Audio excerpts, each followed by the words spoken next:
44 Magnum versus 44 Special. I kind of wanted to explore the differences today between the two, and I think the perfect way to do this is how I'm pretty much trying to set this up, using the same bullet, the same projectile within these cartridges.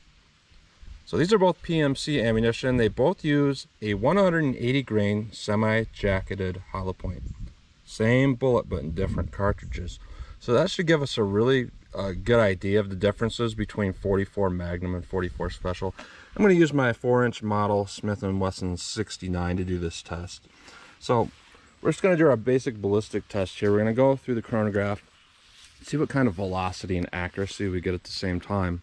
And as always, we're going to go through the Juggernaut box. This is kind of like sort of like a human analog thing going on here. This is 1 3/4 inch pack of bologna covered by 4 layers down, followed by 1/4 inch medium density fiberboard. This kind of simulates like a pectoral muscle followed by ribs or sternum, and into water jugs to catch these bullets. And how this normally compares to ballistics gel is this pack with the fiberboard represents about 6 inches of ballistics gel, and each water jug represents about 3 inches of gel, even though they are about 6 inches thick. So if we get out the back of jug 1, this is about 9 inches comparison to ballistics gel. Back of jug 2 about 12 inches, back of jug 3 about 15 inches, and this is our average, is where we stop most bullets of most calibers, is in the back of jug 3. So let's get started with the test, see what we get with the 44 Magnum versus the 44 Special out of a 4-inch barrel.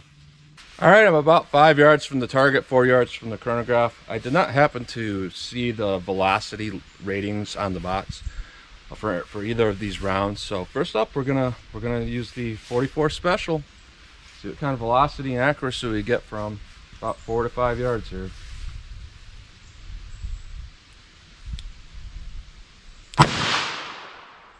.740.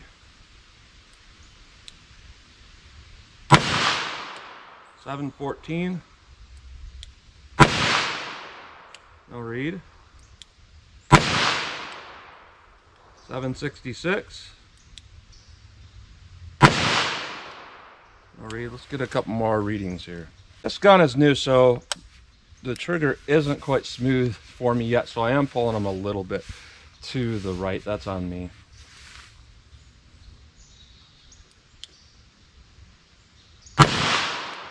.740. 738. So pretty low velocity compared to what I was thinking I was going to get, but that's pretty average as far as how 44 Special is normally loaded. Very little recoil. Now let's try the 44 Magnum and see how that compares. All right, next up I have the 44 Magnum. I'm going to go single action with this because I don't know what kind of recoil to expect. Now, I've tried to explain this to people in the past, but a lot of people don't seem to understand. When you're expecting a lot of recoil, sometimes getting a better grip on it is a good idea. And the extra grip you get from double action trigger pull can sometimes be too much. Pull those shots down into the left a little bit. So to eliminate that possibility, I go single action when I don't know the recoil yet. So that's a good reason for single action on some, the capability on some rounds. So 44 Magnum, 180 grain. No read. See, I pulled it a little bit too much anticipation. It wasn't that bad though. So I'll relax on this shot here. 1276. This has a lot of back blast. It's hitting me in the face. Definitely a good reason to always wear eye protection, even when you're target shooting, even though some people disagree.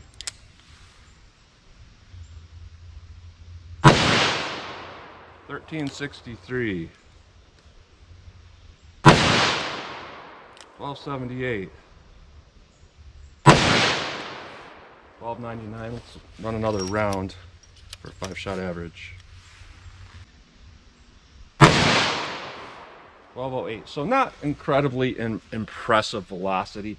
So these are both really low end loads. However, what I'm seeing from the velocity here is they do kind of represent the difference, because if you were to push that 44 Special up 200 feet per second more or something like that, a comparable 44 Magnum load loaded similarly to its potential would also be that much faster. So let's see what we get when we hit the ballistic box comparing these two.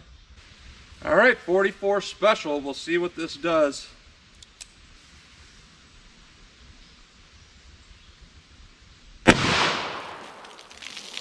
All right, nice, perfectly centered shot.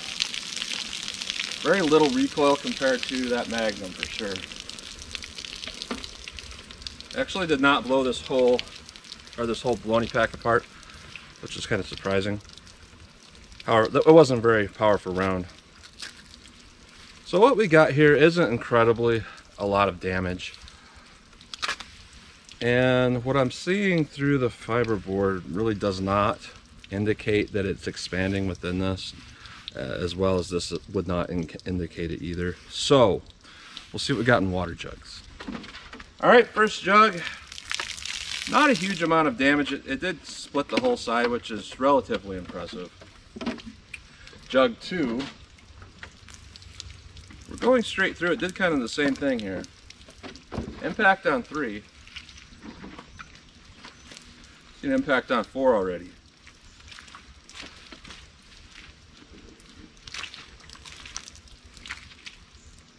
There's a big dent out the back of 4. Impact on 5.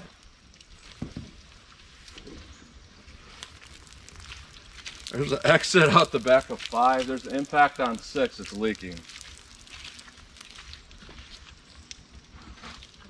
There's an exit out the back of 6. And the bullet has hit my backstop and left a little bit of a dent on there. So we normally don't get through all 6. This did.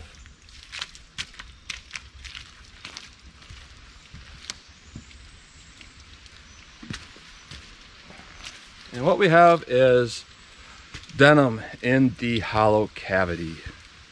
No expansion at all. Completely clogged with denim. That really surprises me because a lot of times your soft lead tips will overcome that and still mushroom out even without the hollow cavity playing a role in making it expand. It's sometimes just the softness of the lead, but with this, over penetration for sure. Let's see how that 44 Magnum compares. All right, 44 Magnum, same bullet, loaded a lot faster. Let's see how this does.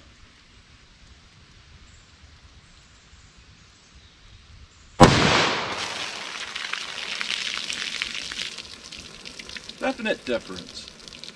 All right, here's the baloney pack. I'm missing about a third of it, and I actually don't see it anywhere, so it kind of vaporized it.